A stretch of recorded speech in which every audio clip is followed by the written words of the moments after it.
Olá, amigos. Estamos recebendo hoje no nosso programa o Dr. Luiz Lemos Leite, presidente da ANFAC, Associação Nacional de Factoring. Vamos falar um pouquinho sobre a atividade de factoring no Brasil esses primeiros 8 meses e o que está acontecendo. Tem muita novidade acontecendo ao redor da entidade. Dr. Luiz, eu queria te agradecer muito a sua presença aqui no nosso programa e queria entender do senhor assim, como é que está acontecendo, como é que está evoluindo esses 8 primeiros meses. Tivemos Copa do Mundo, estamos agora em meio de eleição. Como é que o setor está reagindo a todos esses movimentos? Bom, Tomer, felizmente a nossa atividade é uma atividade flexível e nós tivemos condições, através das nossas empresas, de fazer apresentar um bom serviço. Você veja bem, hoje nós temos um mercado de uma clientela composta de mais ou menos 150 mil empresas, basicamente todas de pequeno e médio porte, que necessitam exatamente de um suporte. O que elas precisam? Elas precisam de recursos que supra a sua necessidade de sobrevivência. E, felizmente, apesar de todas as dificuldades que nós estamos enfrentando neste ano, com o problema da economia, a própria realização de uma Copa do Mundo, que teve uma grande repercussão, e nós tivemos aspectos favoráveis e desfavoráveis com relação à Copa do Mundo. Por exemplo, houve um desenvolvimento muito grande na área de hotelaria, na área de outros setores da economia, e houve alguma retração de algum setor. Mas, de qualquer maneira, eu acho que, transcendendo toda essa parte que nós conseguimos sobreviver, eu acho que nós temos resultados que podemos dizer favoráveis. Nós temos aí hoje, agora, estamos aqui, já completamos 8 meses, estamos aqui ainda um pedaço aí do ano com quadrimestre ainda, eu espero que a gente possa conseguir ainda realizar um bom trabalho em benefício da economia. Como eu costumo dizer sempre, nós exercemos uma função socioeconômica relevante para o país, que é exatamente dar sustentação, que é um segmento importante do país, que é o pequeno e médio empresa, o maior empregador do país. O senhor estava falando no início do ano, em janeiro, num faturamento ao redor de 100 bilhões, um giro de carteira no redor de 100 bilhões durante esses 12 meses. Essa previsão que o senhor estava falando é mais ou menos assim, mantém? Eu acho que eu estou bastante otimista que nós consigamos chegar aos 100 bilhões. Por todas essas circunstâncias que nos cercam, inclusive a própria estrutura, os padrões de gestão que nós temos implementado na associação e que transmitimos nas palestras, nos cursos com nossas empresas, elas hoje têm um compromisso de realmente se organizarem, de ter um bom planejamento estratégico da sua atividade. Eu acho que vamos chegar aos 100 bilhões. Isso eu acho um resultado bastante auspicioso. Agora, um mercado que cresceu muito, doutor Luiz, que também é de bilhões de reais, é o dos FDICs, né? Os FDICs atrelados às empresas de factoring. Como é que está esse mercado? Ele vem crescendo? Como é que está essa situação? Esse mercado vem crescendo de uma forma bastante benfazeja, entendeu? Eu acho que hoje nós temos cerca de 80 empresas nossas que administram o fundo de recebíveis de direitos creditórios. Hoje, só dos associados da ANFAC, temos cerca de 4 bilhões de giro. A vantagem dos FDICs é exatamente facilitar a alavancagem de recursos. Como nós temos um impedimento legal de ir ao mercado, esse é um recurso absolutamente legal da gente ter condições de captar recursos do mercado legalmente. E com isso, o que acontece? Nós temos condições de propiciar uma redução de custos para nossas operações e beneficiando o quê? O segmento da pequena e média empresa. Doutor Luiz, falando aí em bilhões, a indústria de factoring é uma indústria que tem nos recebíveis, nos fundos creditórios, um mercado de bilhões. Como é que está indo esse mercado? Ele tende a crescer?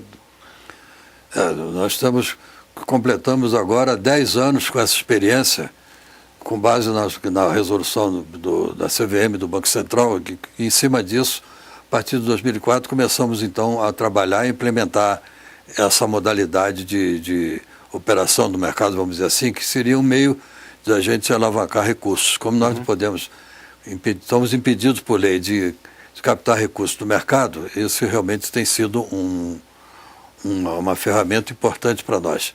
Hoje nós temos cerca de 80 empresas filiadas, associadas à ANFAC, que têm seus FDIC. O PL hoje, o patrimônio líquido hoje, está girando em torno de 4 bilhões de reais, que eu acho que é um excelente resultado, um bom paradigma para a gente prosseguir. É um recurso que entra nas factories e ele é reinvestido na compra de novos recebíveis. É uma forma de ela dispor de recursos, entendeu?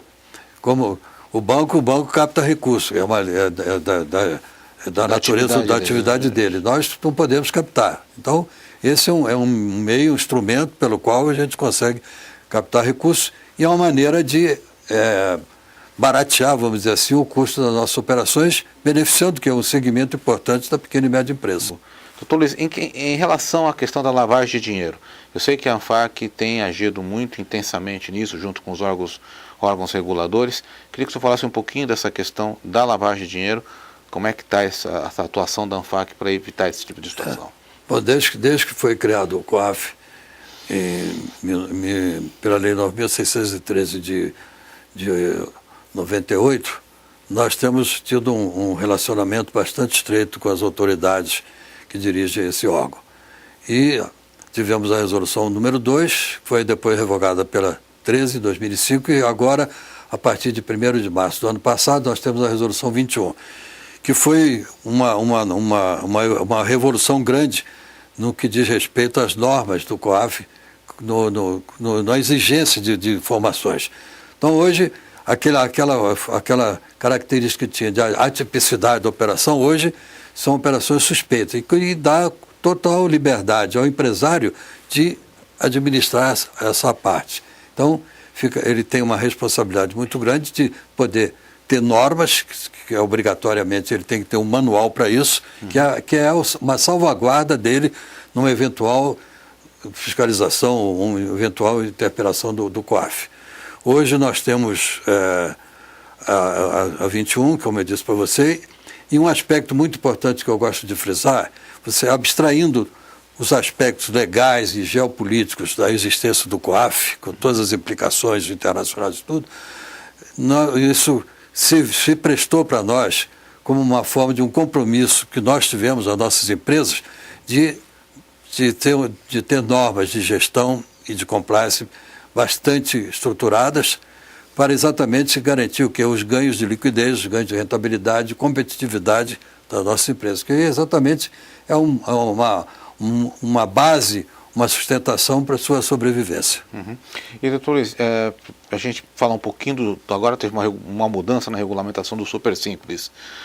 Isso afeta também o setor ou não? Houve vários setores que entraram nessa norma do Super Simples. O FECTO está fora do Super Simples no que diz respeito ao recolhimento dos impostos.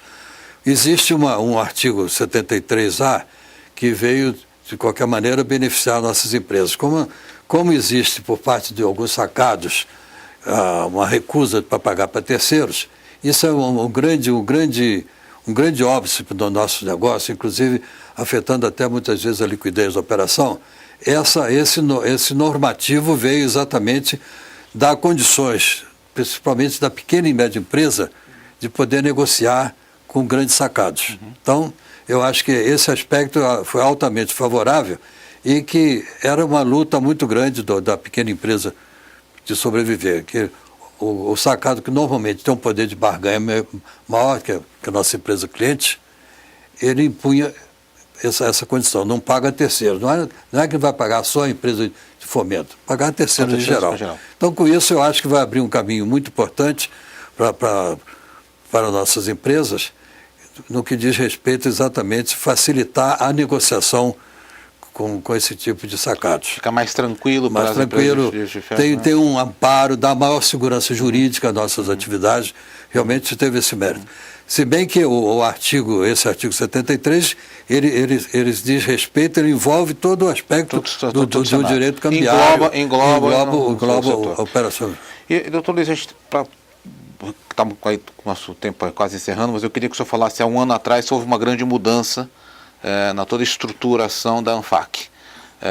Queria que você explicasse rapidamente aqui para o nosso telespectador o que mudou e qual é o escopo da ANFAC hoje. Bom, nós temos, todo mundo sabe, 32 anos de existência da ANFAC, e ao longo desses anos houve uma evolução muito grande da economia, do próprio mercado nosso, e hoje nós temos praticamente um mercado de recebíveis. Isso, então, teve sérias implicações na estruturação nossa. Então, depois de longos estudos, de mais de uma assembleia, chegamos, então, a aprovar um novo estatuto em que houve uma alteração do escopo institucional e corporativo da ANFAC, abrangendo todas essas outras atividades similares. Então, hoje nós temos, por exemplo, dentro desse conceito que nós discutimos longamente e que está definitivamente sedimentado nessa assembleia que nós realizamos ano passado, foi exatamente isso. Então, o fomento mercantil é o grande gênero, do qual são espécies: o factoring, a securitização, abrangendo FDICs, securitizadoras e gestoras de ativos. Então, isso que aconteceu? Também houve uma grande reestruturação organizacional e administrativa da estrutura da ANFAC. Então, hoje nós temos um conselho de administração, que é bastante atuante, uma diretoria executiva, composta de 2 membros, um conselho fiscal, um conselho de ética e um conselho consultivo. O conselho consultivo foi criado exatamente para a gente poder manter íntegro, eu costumo dizer, manter íntegro e integrado todo o sistema brasileiro de fomento comercial, que abrange a ANFAC e, naturalmente, todos os sindicatos filiados, que todos os sindicatos, sem exceção, foram criados pela ANFAC, exatamente com o objetivo e o intuito de regionalizar cada vez mais a administração da ANFAC, que não podia ficar só concentrada em São Paulo. Então, basicamente isso. Então, amanhã, faz um ano que a gente... setembro, nós estamos comemorando o ano em setembro. Comemorando um ano dessa grande revolução que houve. Então, só para a gente encerrar nossa conversa, o senhor vive muitos anos a política econômica brasileira, viu vários governos passar, viveu ditadura, viveu redemocratização e estamos num momento de novo processo eleitoral. Como é que o senhor vê o Brasil para os próximos 4 anos, seja quem for o candidato? Bom, eu sou, por natureza, muito otimista. Eu acho que tudo isso que está acontecendo, nós temos que tirar uma grande lição, principalmente dos nossos políticos.